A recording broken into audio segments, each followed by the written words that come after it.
All right, welcome back to the Elias Makos Show. And I mean this honestly. I think our next story here is the biggest story in tech from the last week.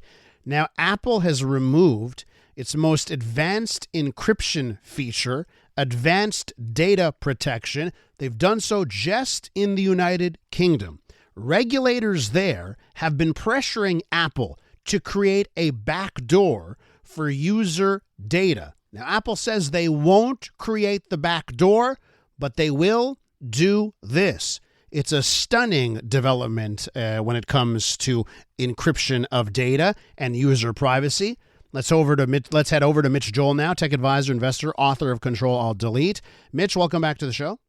Happy to be here. Thanks for having me, Elias. Am I underselling, overselling this here? What do you make of this move? Yeah, I think a lot of the attention is actually negatively being put on Apple, when in reality, I think it's the government here. Bingo! That's the biggest issue. And I'm actually surprised by a lot of our media and how it's making it perceived that Apple is taking away levels of privacy or encryption for customers, when essentially it feels like they're being strong-armed to do something much bigger, which, as you said, is this ability to build a backdoor or master key to any of their products and services. And by the way, what's important about this is the UK government ordered Apple to build this backdoor into customer data globally, not just their own citizens within the United Kingdom. Apple, trying to somehow figure out how to still do business there, essentially appease them. And it's very plausible, by the way, that the government's going to still determine that the company isn't going far enough. And we might see part 2 to this story. But right now, who pays? Always the consumer. So, but listen, Apple has always had to deal with political issues. They work heavily in China. China's a huge market. Boy, do they make decisions that are different in China than the rest of the world. So what do you say to that? Well, if they'll do it for China, well, why not do it for the UK? I don't think that China is the same as the UK in terms of it being a democracy, in terms of what information is shared and available. There's been a tremendous rise in data breaches that we've talked about. There's been massive threats to customer privacy. I mean, just imagine, let's talk about this in the physical world. What we're saying is, the government could have a master key to everyone's lock. Now, it's not a perfect analogy by any stretch of the imagination, but it would just be a matter of time, I think, before that door might accidentally find its way into, the dark web. Imagine the king's ransom this would fetch if this information was then available. There's a reason that Apple has said that they would never build a backdoor or master key to any of their products and services. And by the way, people should know that right now, the ones who still have it, we have it here in Canada, that this data that you have can only be decrypted by you, the user who owns it, and only on your trusted devices that you've predetermined. Like, this is a high level. People think everything's hackable. We've seen Bitcoin in the past couple of days have this massive breach, but your data is as safe as it can be in this environment, and this backdoor is a very scary initiative. So, Mitch, that's why I'm happy I'm talking to you about this, because, you have successfully directed this conversation exactly where it needs to be. So let's talk about what is happening in the UK. I will add the rest of Europe. Now, obviously there was Brexit, right? But the rest of Europe is also going down a regulatory path that is very heavy-handed on big tech. So let's talk about that. What's going on here? Why are these governments moving in that direction? Security, terrorism, drugs, illicit activity. There's a reason they need to be able to subpoena, to a certain degree, conversations and information. And I don't have an issue with that if they're going through proper legal channels to say, we believe Elias Makos conducted in a certain way, and there's an illegal. Sorry, just great. Use me as the example. allegedly.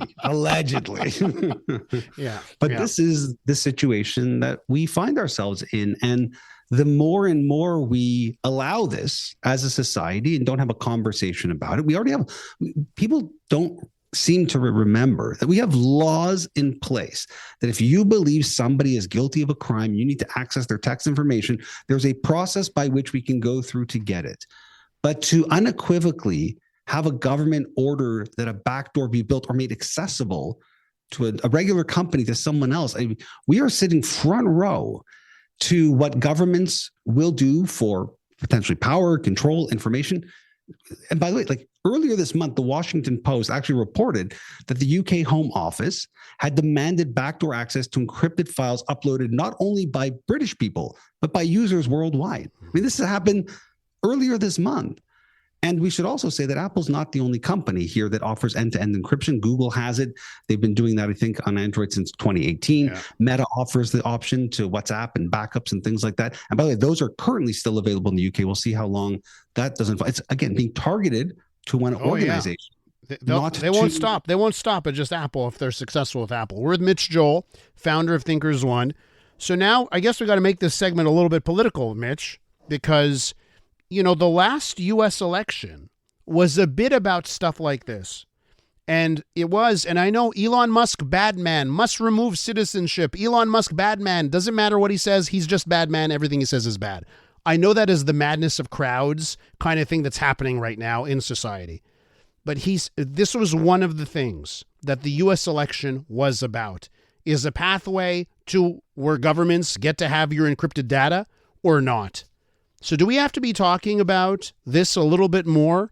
And are we at an inflection point with a couple of paths for Western liberal democracies and how user privacy is protected? I'm speaking to all the listeners here when I say, what protections do you think you should have on apps that we use that are for free? How should we think about what we're willing to pay for and what should be private? That's the question. It's just that simple. Yeah. And what do you think? I think we have been talking about this for years and years on end, and consumers have demonstrated that they just don't care enough. And we should. So you think the Canadian government could try something like this and it would just be a fart in the wind and it would just pass? If we're not paying attention, I think many things are going to pass in this next election cycle, for sure. You have a face on you that I've never seen before. Well, we're seeing what happens in a dramatic way when a government shifts to a new direction and mandates and policies, and we announce it's an emergency, so everything can be wielded with the power of a Sharpie. Whether we like it or not, we should have questions. You could be the biggest defender of Donald Trump and his policies, but the fact that there is no conversation about any of this, that it is being wielded by one individual, a whim, and a Sharpie pen under the guise of it's a national emergency and this is what you all voted for, I think it opens us up to seeing what happens in one of the largest and greatest democracies. We're sitting here too, about to make choices, about to think about our future and what that might look like. And I do think that giving a government access to the full back door of a system like that is a very, very different world that I don't think any of us want to live in. Mitch, always great talking to you. Thank you so much. Appreciate it. We'll do a happier topic next time. Even when it gets dark, like it did there at the end. Okay, Mitch Joel is the founder of ThinkersOne.